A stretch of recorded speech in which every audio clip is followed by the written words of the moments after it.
It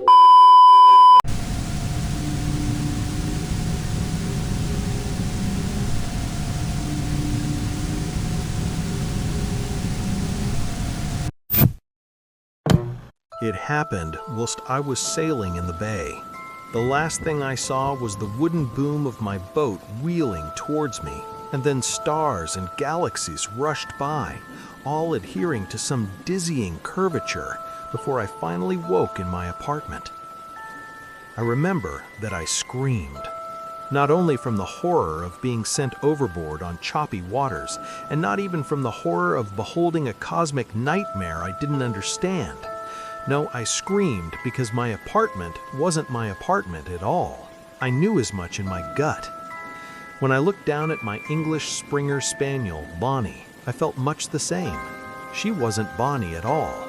She was exact in terms of appearance and temperament, but entirely inexact. Her glinting brown eyes unnerved me to the extent that I quickly looked away. Perfect. That was the problem. Everything was perfect. As I staggered to the hallway, I wondered whether the bad dream was my boating accident or this. It was then that I cast my eyes to the curtains drawn across my living room windows, but before I opened them, there came knocking. I remember answering the front door to find a pristine white hallway, which wasn't the hallway I knew, and standing in that hallway was a man of average build, average height, and average face. Perhaps brown hair and eyes. My memory of him is shrouded in fog, as is much of our conversation, the exact words, the exact meaning of his exact words. "Hello, Finnegan. I'm your guide." "Guide?" I repeated. I think he nodded. There is no gentle way to do this. The guide raised his hand, and with that came dazzling white light from the apartment behind me, dazzling enough to bounce off the corridor walls and temporarily blind me. I shielded my face for a moment, but the guide gently took my arm and lowered it. Then he twisted me around to face my living room windows, and we started to walk towards them. My jaw dropped. Outside was not my neighborhood, but a community hemmed in by 40 feet tall walls of large reddish stone blocks embedded with various jewels. At intervals were gates bearing bars of pearl and topped with pointed railheads, themselves topped with strange rippling shapes, too distant to discern, but clearly blemishes on an otherwise opulent exterior.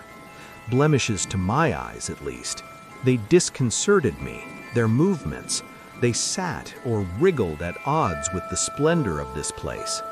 Within the community itself, which spanned perhaps a square mile, the roads were built of gold that appeared more liquid than solid.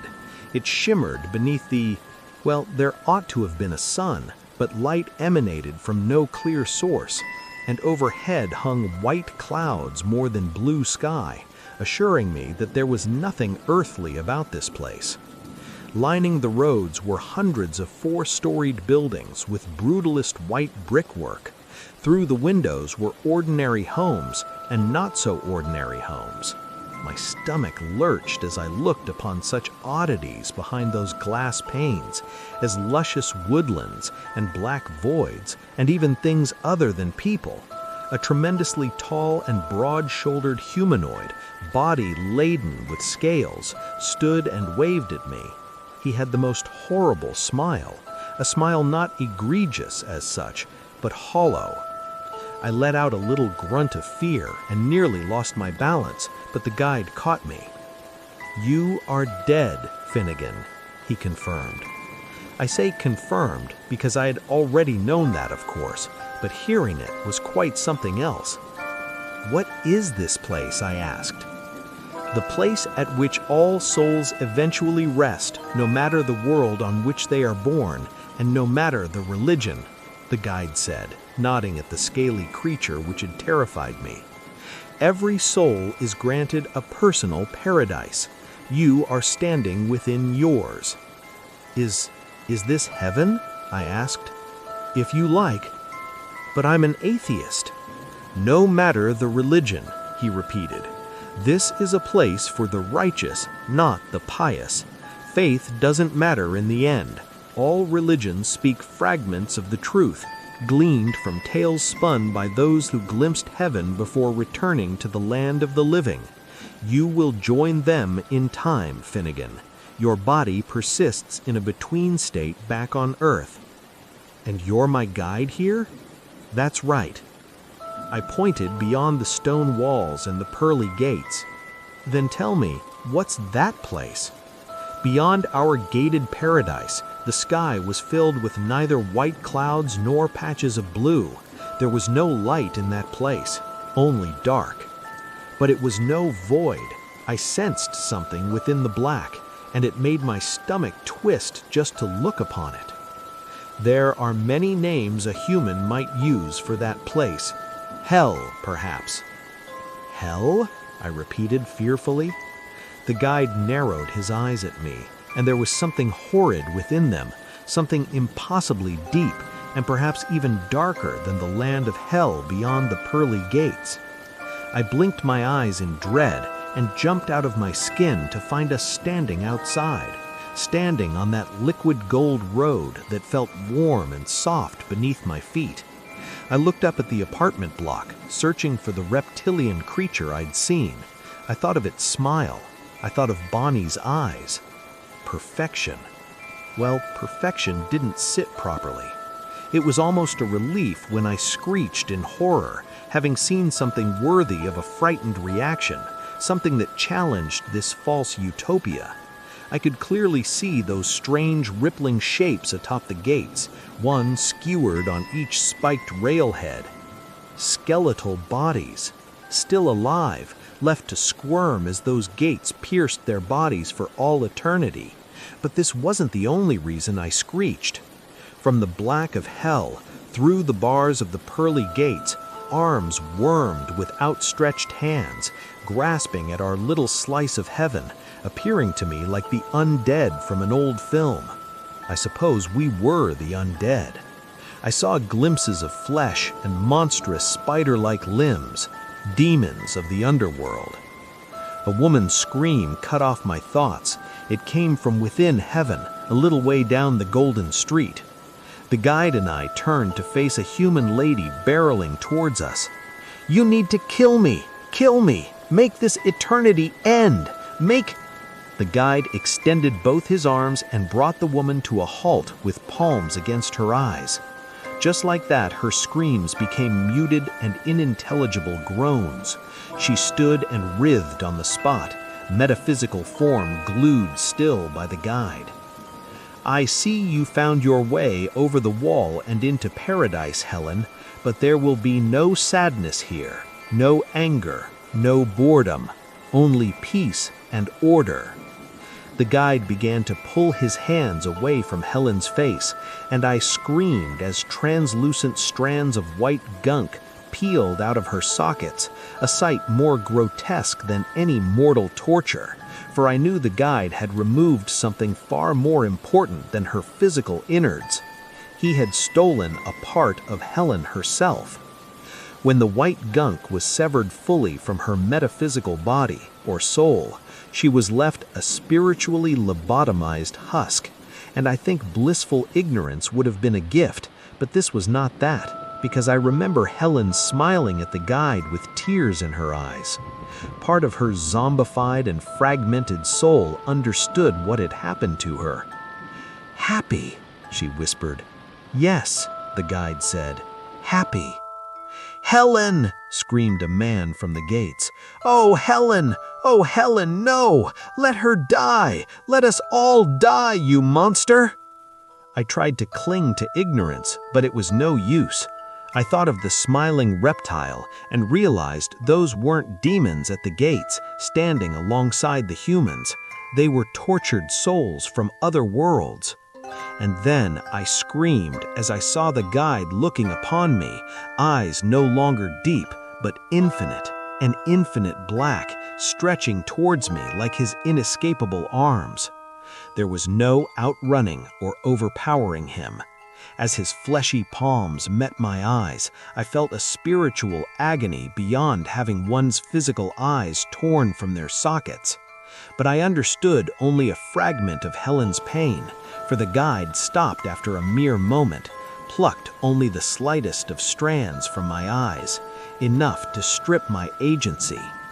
I smiled outwardly, but endured terror inwardly. That's better, but I mustn't take too much.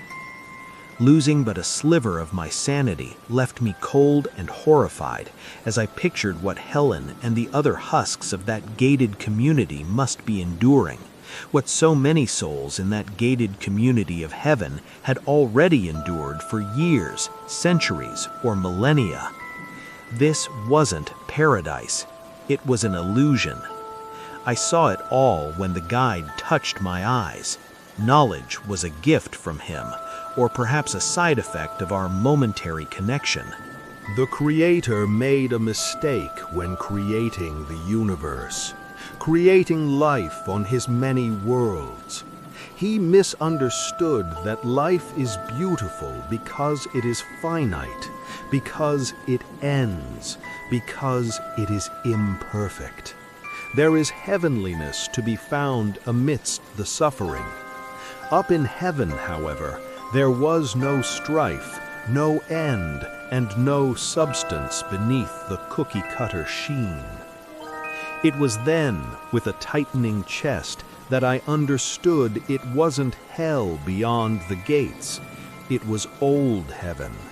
It had been abandoned when the people revolted, demanding an end to infinite perfection, that false and mind-numbing nightmare, only made worse when the guides tried to fix people by turning their complicated, anxious, and unhappy souls into hollowed-out ones, coming as close to killing their essences as possible, but serving them a worse fate of eternal torture as a mutated half-thing. The alternative, of course, was existing in the infinite dark and nothingness of what the last guide called hell. How did the Creator make a mistake, I wondered? Isn't he almighty? The guide read my mind. Is a mother almighty because she creates life? The Creator is powerful and present and knowledgeable, but he is not omnipotent, omnipresent, or omniscient. You and countless other souls have a fiction in your mind of deities and angels. We are immortal, but not almighty. The rebels overpowered all but me. I winced and finally found the strength to speak. How? I retreated, unlike those undying fools up there, he said, nodding at the writhing guides atop the gate railheads. Those undying but broken fools. Yes, I could take them down, but why? They are little use to me now. Their minds are shattered. They need fixing as much as the billions of souls in the great dark. If I had the strength to do so, I would. You know, Helen is not the first to scale these walls. She is lucky to have received my mercy, but should she ask too much of me, she will go back out into the dark with them. He pointed to old heaven. See this as a lesson for when you come back here, Finnegan, and thank me. Thank your merciful guide. Those black eyes bore holes through my very soul. The guide reached out a hand for me, and I found myself unwillingly leaning forwards to kiss it. The touch of it against my lips was akin to, well, nothing earthly. It was perhaps the primal terror one feels when facing one's end, only that end was unending in this case. Whatever the feeling, which I still struggle to put into words, I managed only to shriek inwardly once again, for I smiled outwardly. "Thank you," I said, words put in my mouth by this monstrous thing. "Bless you, child," he said. "I will see you again, and you will enjoy your forever paradise, or you will face the forever dark." I was waking. I could feel it. I was fading back into reality, and that brought me no relief, because I knew one day I would die again and return to this afterlife. I was horrified of that prospect, of choosing either the infinite black void of clamoring souls begging for release, or becoming a zombified plaything for this megalomaniacal guide who was determined only to create a peaceful and ordered paradise, not to actually ensure the well-being of his souls. And I started to become aware of something.